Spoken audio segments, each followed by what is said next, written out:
ഗംഭീര പ്രേക്ഷക നിരൂപക അഭിപ്രായങ്ങളോടെ പ്രദർശനം തുടരുന്ന മമ്മൂട്ടി രാഹുൽ സദാശിവൻ ചിത്രം ബ്രഹ്മയുഗത്തിന്റെ OTT റൈറ്റ്സ് റെക്കോർഡ് തുകയ്ക്ക് വിറ്റുപോയ വാർത്തകളാണ് സോഷ്യൽ മീഡിയയിലെ പ്രധാന ചർച്ചാ വിഷയം. 28 കോടി രൂപ ബജറ്റുള്ള ചിത്രം ഏകദേശം 30 കോടിയോളം രൂപയ്ക്ക് സോണി ലിവ് സ്വന്തമാക്കിയതായിട്ടാണ് റിപ്പോർട്ട്. എന്നാൽ ഈ വാർത്ത പുറത്തു വന്നതു മുതൽ അസ്വസ്ഥരായിരിക്കുകയാണ് സിനിമാ പ്രേമികൾ. അതിന് കാരണം മറ്റൊന്നുമല്ല, മോളിവുഡിലെ എക്കാലത്തെയും മികച്ച സിനിമകളുടെ ലിസ്റ്റിലേക്ക് ഉൾപ്പെടുത്താൻ പറ്റുന്ന ചിത്രത്തിന്റെ ഡിജിറ്റൽ റൈറ്റ്സ് പൊതുവെ സബ്സ്ക്രൈബേഴ്സ് കുറവുള്ള സോണി ലിവിന് കൊടുത്താൽ OTT റിലീസിന് ശേഷം അത് കൂടുതൽ ആളുകളിലേക്ക് എത്തുമോ എന്ന ആശങ്കയെ തന്നെ. സോണി ലിവിൽ നിന്നും ഡിജിറ്റൽ റൈറ്റ്സ് തിരികെ വാങ്ങി ബ്രഹ്മയുഗം നെറ്റ്ഫ്ലിക്സിന് നൽകണമെന്ന പൊതുവെയുള്ള അഭിപ്രായം. അങ്ങനെയെങ്കിൽ OTT റിലീസിന് ശേഷം ചിത്രത്തിന് വൈഡ് റീച്ച് തന്നെ ലഭിക്കും.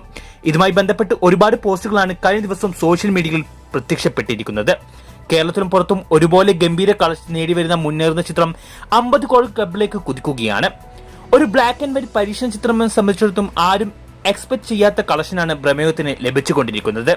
ഫൈനൽ റണ്ണി ചിത്രത്തിന് എത്ര കോടി കളക്ഷൻ ലഭിക്കുമെന്ന് കണ്ടു തന്നെ അറിയണം.